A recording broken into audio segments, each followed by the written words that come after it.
एक आदमी एक चिकित्सक की दुकान पर पहुंचा और वहां पर पहुंचकर उसने उससे जहर मांगा।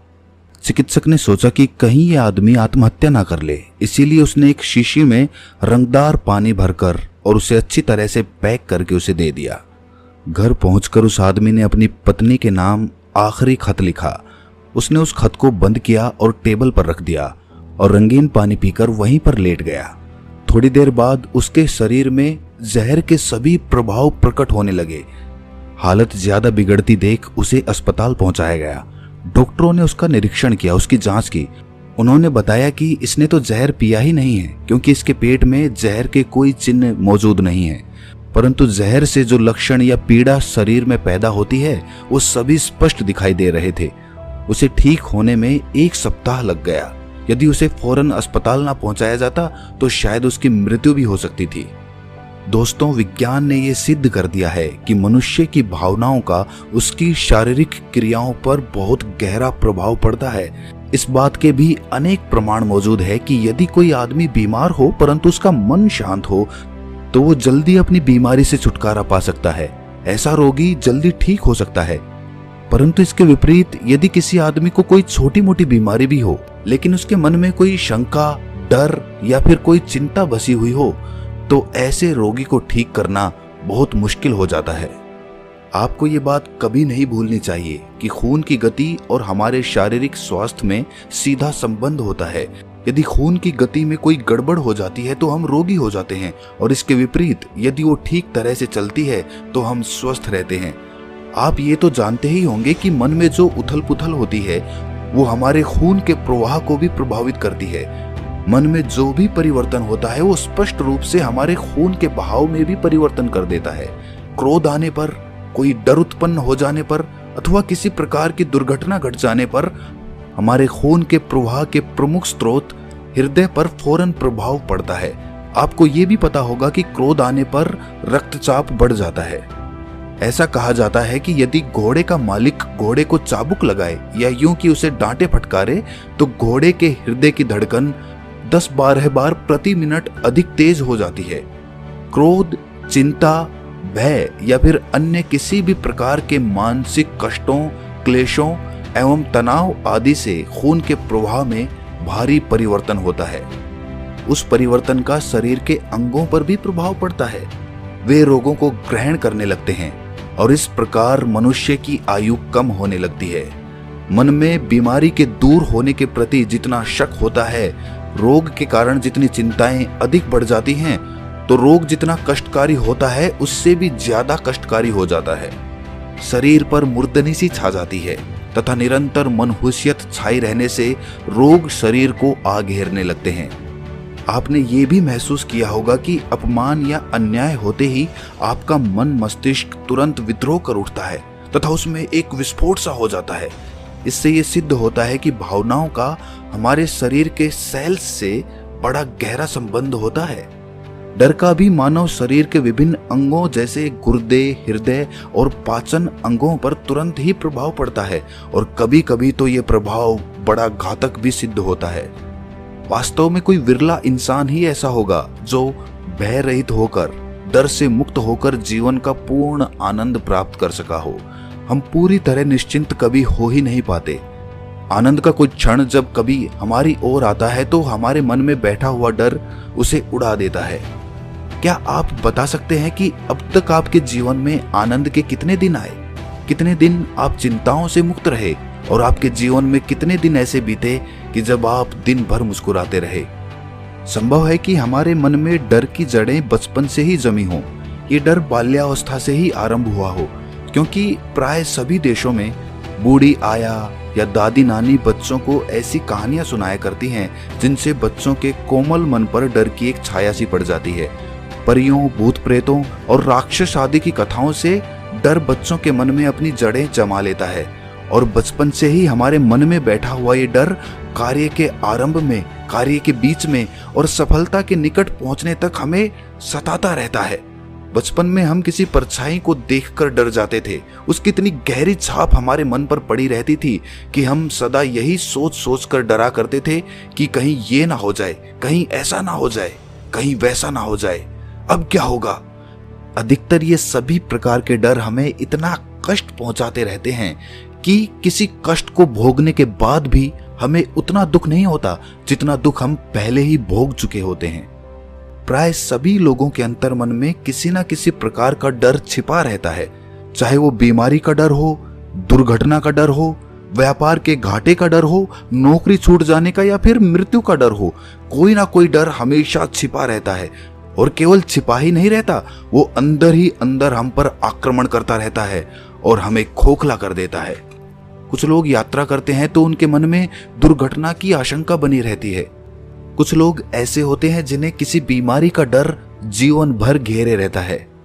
आनंदपूर्ण विचार की तरंगों में बड़ी ताकत होती है। जब भी कोई चिंता आपको घेरे उस समय दूसरों की प्रशंसा कीजिए, हंसी मजाक की बातें कीजिए, किसी खेल में अपना मन लगाइए, मनोरंजन के काम कीजिए, मन में हौसले और उत्साह से भरी बातें सोचिए। ऐसा करते ही आपकी चिंताओं के बादल फौरन छंट जाएंगे और चिंता आपके मन से गायब हो जाएगी। डर के विचार हमारी रोग निरोधक शक्ति को कम कर देते हैं, जिससे हमारे शरीर के अंग अपने कर्तव्य का पूरी तरह निर्वाह नहीं कर पाते। फलस्वरूप तरह तरह की बीमारियां हमें घेर लेती हैं। यदि आप स्वस्थ और प्रसन्न चित्त रहना चाहते हैं तो भय रूपी राक्षस को कदापि अपने अंदर पनपने ना दें।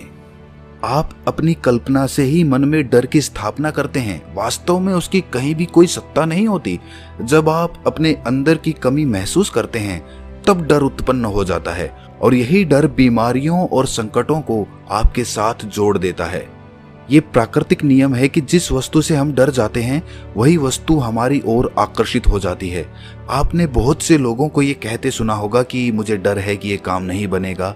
कोई कहता है कि मुझे डर है कि कहीं मेरा बिजनेस चौपट ना हो जाए। और इसी तरह हर आदमी किसी ना किसी डर से ग्रस्त रहता है। याद रखना, जितनी बार भी हम अपने मुंह से अपने डर को स्वीकार करते हैं, हमारा मन उतना ही नकारात्मक होता जाता है, उसकी ऊर्जा उतनी ही कम होती जाती है। और इसीलिए जिस चीज से हम डरते हैं, जिस वस्तु से हम डरते हैं, हमारे जीवन में वही घटित होती है। एक किसान जानता है कि जिन गायों को मक्खियां या मच्छर तंग करते हैं वे ना तो पूरा दूध ही देती हैं और ना ही सही ढंग से दूध देती हैं। जिन गायों को मक्खियों और मच्छरों से बचाकर रखा जाता है वे खुशी खुशी पूरा दूध देती हैं। इसी प्रकार मस्तिष्क के जिन सेल्स को चिंता ने सता रखा है वे अपना कार्य किस प्रकार सही ढंग से कर पाएंगे। ये कहा जाता है कि मनुष्य निरंतर जिस वस्तु की कामना या प्रतीक्षा करता रहता है उसे वो प्राप्त कर लेता है, परंतु जब मन चिंता और डर में ही लगा रहेगा तो उसे डर और चिंता ही तो प्राप्त होंगे।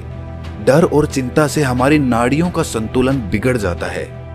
जीवन में हम सबको ऐसा अनुभव हुआ होगा कि जब हम किसी कार्य को पूरे उत्साह और दृढ़ निश्चय पूर्वक आरंभ कर देते हैं तो अचानक हमारे मन में शक पैदा होने लगते हैं, हमें अपने ऊपर संदेह होने लगता है। हम अपने आप से पूछने लगते हैं कि क्या ये काम मैं पूरा कर सकूंगा। इस प्रकार का संदेह हमारे दृढ़ निश्चय का केवल एक सिरा पकड़कर हमारी पूरी शक्ति को खत्म कर देता है। आज असंख्य लोग ऐसे हैं जो अद्भुत योग्यता होने पर भी मध्यम कोटि के ही बने रह गए। उन्हें केवल उनके शक ने ही पंगु बना दिया। यदि वो संशय या संदेह उनमें ना होता तो वे भारी सफलता भी प्राप्त करते और महान आदमी भी कहलाते। इसमें कोई संदेह नहीं, परंतु दुख यही है कि उनमें ये विश्वास ही नहीं जम पाया कि उनमें योग्यता है। संदेह या संशय पर विजय तभी पाई जा सकती है जब पूरे संकल्प के साथ ये विश्वास जमा लिया जाए कि मैं ये कार्य कर सकता हूँ, मैं जो कार्य करना चाहता हूँ उसे पूरा करने की शक्ति मुझ में है, मैं उसे कर सकता हूँ और ये कार्य मेरे करने योग्य है। विश्वास राजा है, वो निश्चय पूर्वक जो कुछ कहेगा उसे पूरा करना ही होगा। विश्वास से ही असंभव कार्य भी संभव हो जाते हैं और उन्हें पूर्ण करने में विशेष कठिनाई भी नहीं आती। संदेह या संशय घातक होते हैं, ये हमारे प्रयत्नों की हत्या कर देते हैं। संशय उत्पन्न होते ही हमारे प्रयत्नों पर रोक लग जाती है।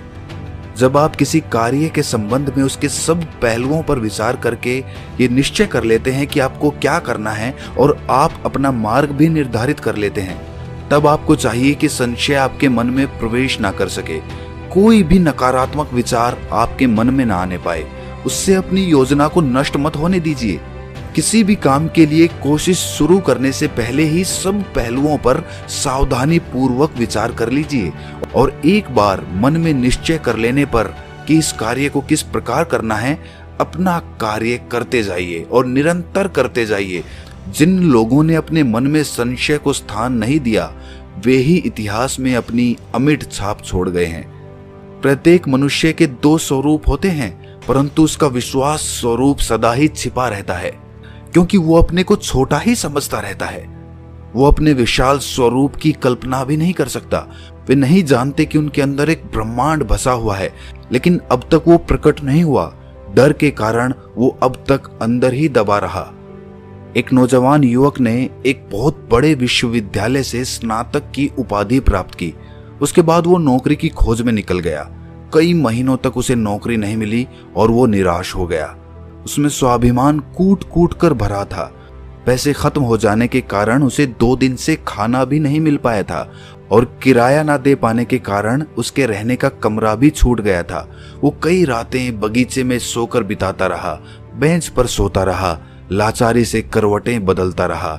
उसे ये अनुभव होने लगा कि उसके लिए धरती और आकाश सब उलट पलट गए हैं। उसे अपना जीवन व्यर्थ प्रतीत होने लगा। वो नौकरी के लिए जहां भी जाता, नौकरी नहीं मिलती। आखिर निराश होकर उसने नौकरी खोजना ही बंद कर दिया। उसे ऐसा प्रतीत होने लगा कि उसके भविष्य में प्रकाश की एक भी रेखा नहीं बची। उसे इस डर ने जकड़ लिया कि वो निकम्मे और बेकार लोगों की श्रेणी में धकेल दिया गया है।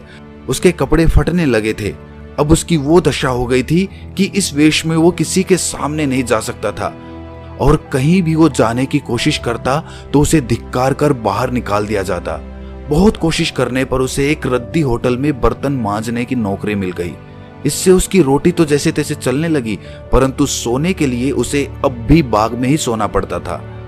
एक रात इसी दुर्दशा में वो बेंच पर लेटा हुआ था कि अचानक उसे एक नई दृष्टि प्राप्त हुई। उसे आकाश में मोटे मोटे आग जैसे लाल अक्षरों में दिखाई दिया, अपने पर विश्वास रखो। उस रात वो सो नहीं सका। बेचैनी से सवेरा होने की प्रतीक्षा करने लगा। सवेरा होते ही उसने अपने मन में ये बात फिर से दोहराई, अपने पर विश्वास रखो। वो उठा और नदी पर गया। वहां जाकर उसने अपने हाथ मुंह धोए, खूब अच्छी तरह दाढ़ी साफ की। अब वो किसी ऑफिस में इंटरव्यू देने के लिए जाता तो लोग उसकी इज्जत करने लगे थे। उसके कपड़े ज्यादा अच्छे नहीं थे, परंतु उसके मुख पर आत्मविश्वास की झलक दिखाई दे रही थी। आशा की एक किरण दिखाई दे रही थी। अब वो चोर नहीं समझा जाता था। वो जो कुछ बोलता उसमें आत्मविश्वास टपकता रहता था और एक दिन उसे बहुत अच्छी नौकरी प्राप्त हुई।